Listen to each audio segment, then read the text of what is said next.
Muy buenos días. El día de hoy estamos celebrando a dos apóstoles, a Simón y a Judas Tadeo. Y es importante que nosotros podamos recordar o profundizar un poco sobre la importancia de los apóstoles. Sabemos que a ellos se les encomendó de una manera muy especial el dar testimonio de quién es Jesús y de la vida que Jesús vino a darnos. Son a los apóstoles las columnas de quienes la iglesia se fundamenta.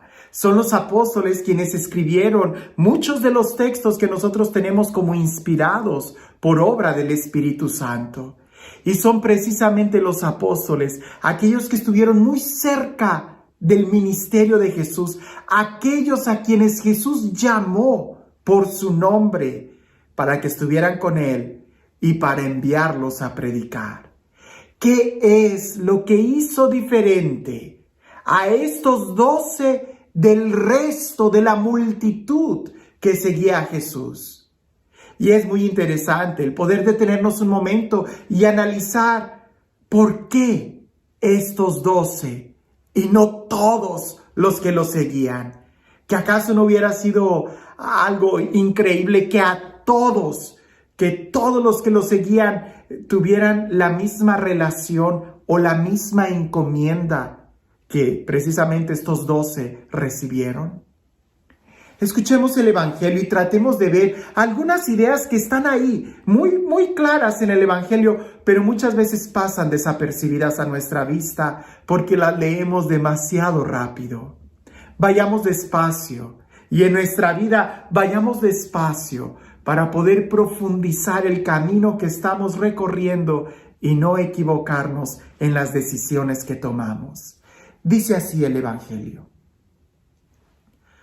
Por aquellos días, Jesús se retiró al monte a orar y se pasó la noche en oración con Dios. Cuando se hizo de día, llamó a sus discípulos, eligió a 12 de entre ellos y les dio el nombre de apóstoles. Eran Simón, a quien llamó Pedro, y su hermano Andrés, Santiago y Juan, Felipe y Bartolomé, Mateo y Tomás, Santiago, el hijo de Alfeo, y Simón, llamado Fanático, Judas, el hijo de Santiago, y Judas Iscariote, que fue el traidor. Al bajar del monte con sus discípulos y sus apóstoles, se detuvo en un llano. Allí se encontraba mucha gente que había venido tanto de Judea y de Jerusalén, como de la costa de Tiro y de Sidón. Habían venido a oírlo y a que los curara de sus enfermedades. Y los que eran atormentados por espíritus inmundos quedaban curados. Toda la gente procuraba tocarlo porque salía de él una fuerza que sanaba a todos. Casi la mayoría de nosotros cuando leemos este evangelio nos quedamos sorprendidos en la obra de Jesús, en cómo la multitud lo sigue, lo escucha y queda sanada.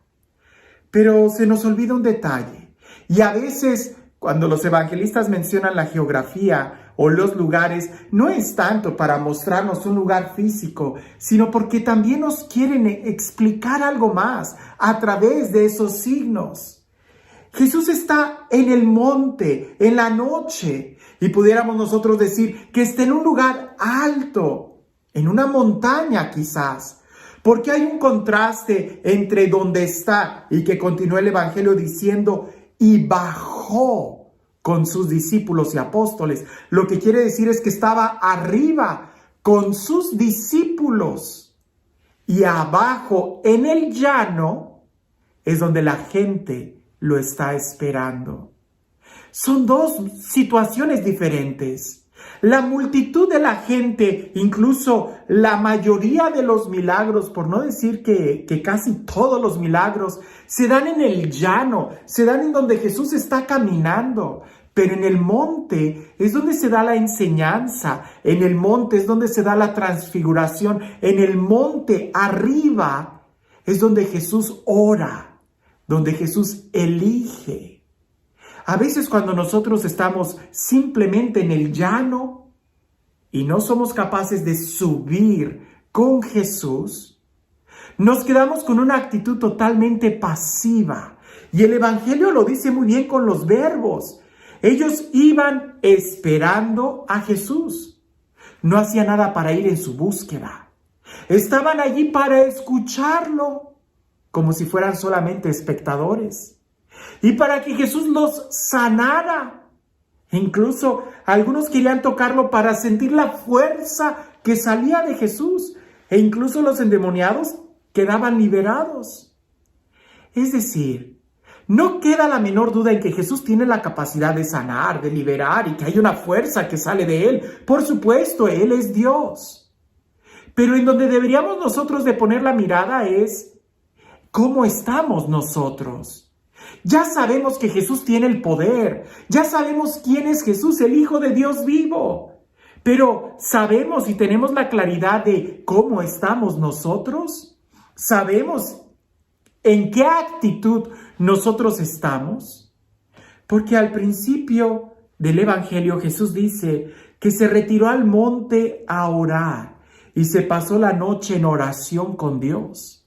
Y aunque el Evangelio habla aquí de que Jesús se retiró al monte a orar, parece que hubo gente que lo siguió. Pues en el día, cuando se hizo de día, llamó a sus discípulos y eligió a 12 de entre ellos, les dio el nombre de apóstoles.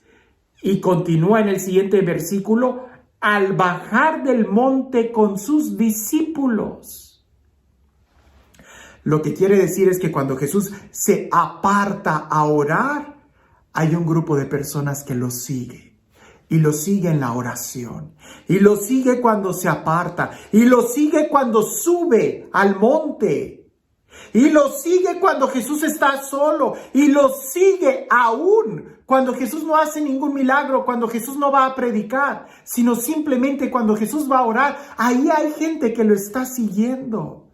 No esperando un milagro de Él, sino más bien pudiéramos decir, amándolo. Hay gente que siguen a Jesús porque buscan un milagro. Y hay otros que solamente siguen a Jesús para estar con Él. Así como Jesús sigue al Padre y lo busca para tener un momento de oración con Él, así también hay otro grupo de personas que no quieren nada de Él, sino que lo quieren a Él. Y es precisamente a ellos a quienes Jesús llama para ser sus discípulos, para ser sus apóstoles. Nosotros el día de hoy pudiéramos detenernos y preguntarnos ¿en qué grupo estamos? De aquellos que solamente quieren escuchar, recibir, ser sanados, ser consolados, experimentar y sentir la fuerza de Dios. O de aquellos que simplemente queremos amar a Jesús. Hay una gran diferencia entre los poquitos que están en el monte con Jesús y pudiéramos decir aún menos los que suben en la transfiguración y aún menos los que suben al monte del Gólgota donde Jesús es crucificado. Solamente uno, Juan. El resto se fue quedando abajo, en el llano, en lo más abajo. Ahí está la multitud, casi pudiéramos decir, al nivel del mar, está la inmensa mayoría. Pero mientras vamos subiendo al monte de la oración, al monte de la transfiguración y al monte del Calvario, solamente quedó uno. Y ese uno fue el que recibió el título del discípulo amado e incluso fue quien recibió a María en su casa. Nosotros, ¿en dónde nos quedamos? Recuerdo que una ocasión en la universidad hubo un joven, un compañero, estudiante que me hizo una pregunta y me dijo, ¿por qué ustedes los católicos veneran a Judas, que fue el que traicionó a Jesús? Y le dije, perdóname, pero hay 2 Judas en el grupo de los discípulos. Y él dijo, ¿en serio? Le decimos, sí. Si tú ni siquiera sabes distinguir las cosas más básicas de nuestra fe, entonces no pretendas que estás en el monte con Jesús. Si solamente estás buscando el milagro y la emoción, no pretendas que vas a ser del grupo de los que Él elija, de los que simplemente lo aman. Así que el día de hoy que celebramos a los apóstoles y apóstoles que dieron su vida, que dieron su sangre, que dieron su testimonio, no personas que se autonombran, sino personas que fueron enviadas por Dios, por Jesús. Y al ser enviados por Él dieron testimonio en medio de la comunidad cristiana, en medio de la iglesia. Este es un momento como para que nosotros también reflexionemos, no solamente en lo que escuchamos, sino también en qué es lo que decimos. No solamente en lo que recibimos, sino también en qué es lo que damos. No solamente en lo que esperamos, sino también en qué es lo que estamos ofreciendo. Porque muchos son los que están en el llano esperando el milagro, pero pocos son los que suben con Jesús solamente para amarlo. Y este Dios, el Dios del amor, el Dios de la vida, el Dios que nos invita a subir con Él al monte de la oración, al monte de su presencia. El Dios que nos llama a cada uno por nuestro nombre, porque Él busca y quiere tener una amistad personal con nosotros. Que sea Él quien el día de hoy te bendiga. En el nombre del Padre, del Hijo y del Espíritu Santo. Cuentan por ahí que había un par de viejitos que habían celebrado sus bodas de oro, y tanta era la gente que venía e iba para felicitarlos, que cuando al fin se quedaron solos, se sentaron solamente en el porche de su casa para contemplar el atardecer. Resulta que el viejito le dice a su esposa, la ve totalmente con una mirada enamorada y le dice, amada mía, te amo mucho. Y aquella voltea y le dice, no te escucho, sabes que tengo problemas de oído. ¿Qué fue lo que dijiste? Y el viejito le dice, que yo te amo mucho, que no sé por qué te amo tanto. Y la viejita le dice, pues es lógico, yo tampoco sé por qué estoy contigo. A veces lo que oímos es una cosa, pero lo que nosotros decimos es completamente otra cosa diferente. Sabemos qué es lo que Jesús nos dice y sabemos quién es Jesús, que Él nos ama. Pero ¿estamos conscientes de lo que nosotros le decimos a Jesús? ¿Estamos conscientes de cuál es nuestra actitud para con Él? ¿De alguien que solamente es pediche o de alguien que ya ha aprendido a amar y entregarse? Que cuando Jesús nos diga que nos ama, nosotros no le respondamos con una actitud agresiva, sino que también aprendamos a escucharnos y saber cuál es nuestra actitud cuando estamos frente a Él. Que tengas un excelente día.